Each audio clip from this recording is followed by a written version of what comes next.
Alright, so I love Sherlock Holmes. I'm not smoking any illegal drugs out of this. This is a tobacco pipe. I like to feel like I'm Sherlock Holmes. Even though, if you read Sherlock Holmes, he's doing all sorts of drugs all the time. Like, he's injecting cocaine and heroin or morphine or something into his system.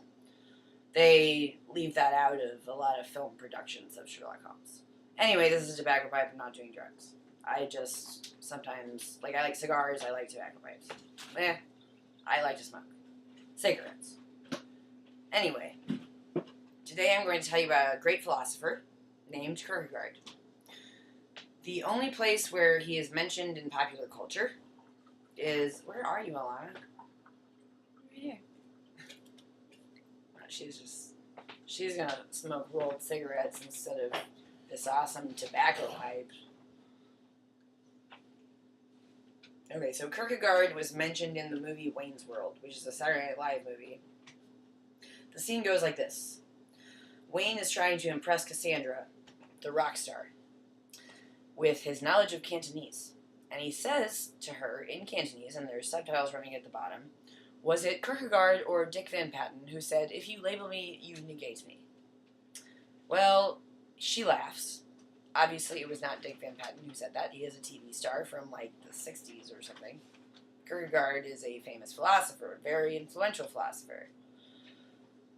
He is one of my very favorite philosophers, and I will tell you why right now. In this, unfortunately, I will not be able to tell you how to look up any pictures of the things I'm talking about, because it's all words, so you're going to have to, read.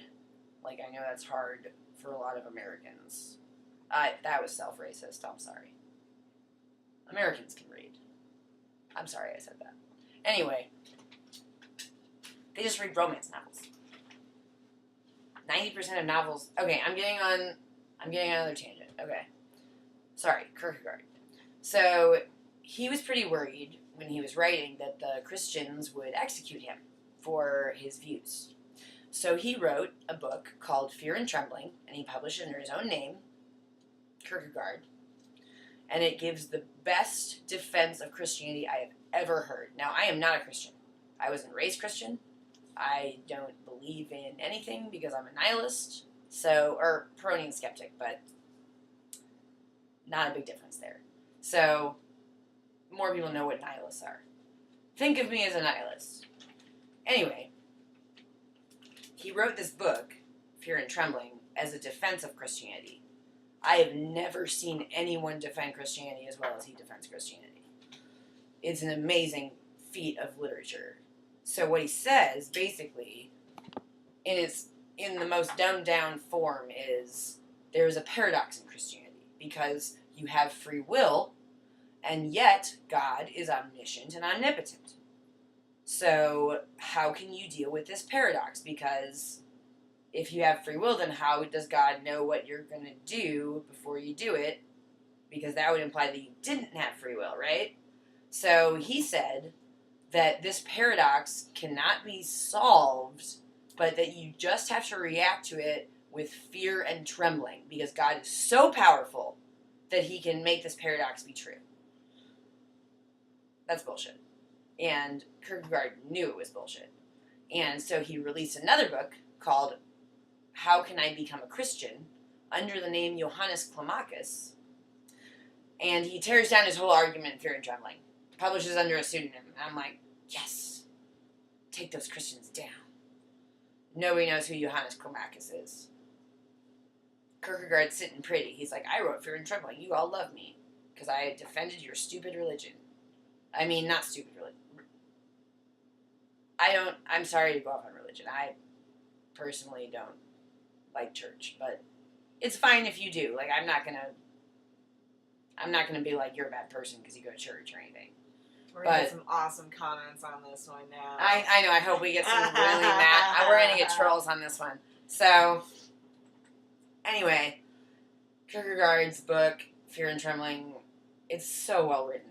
I highly recommend reading it. If you have any interest at all in theology, it's an excellent book. I read it in a day. I was like, oh my god, this is amazing. Because even though I didn't believe it, because I was like, I knew what he was doing. He was saving himself from the psycho-Christians who were killing people for questioning them, right? So he wrote this book to save his own life. And then he couldn't deal with that. He was like, oh God, I was like, I lied to everyone. I have to do something. So he made up this Johannes Climacus guy. The Christians had no idea who he was. They thought he was just coming out of nowhere. And he tears down his whole own argument in the How Can I Become a Christian book, which is a book that I also highly recommend. And if you read Fear and Trembling, you absolutely have to read the Johannes Climacus book, because they're like a pair. They're like forever paired, because this one states something and this one refutes it. So, like, it doesn't make any sense to read the one that refutes it first. You want to read Fear and Trembling and then How Can I Become a Christian? And then he got even more crazy. He wrote a book under the name Anti-Climacus and argued against his own second argument. And that's why Kierkegaard is awesome, and not just because he's mentioned in Wayne's World. And by the way, me and Alana are going to go as Wayne Garth for Halloween. So hopefully I have to like watch that part of the movie and be able to say that in Cantonese or something. Because I'm going as Wayne. Alright. End of transmission.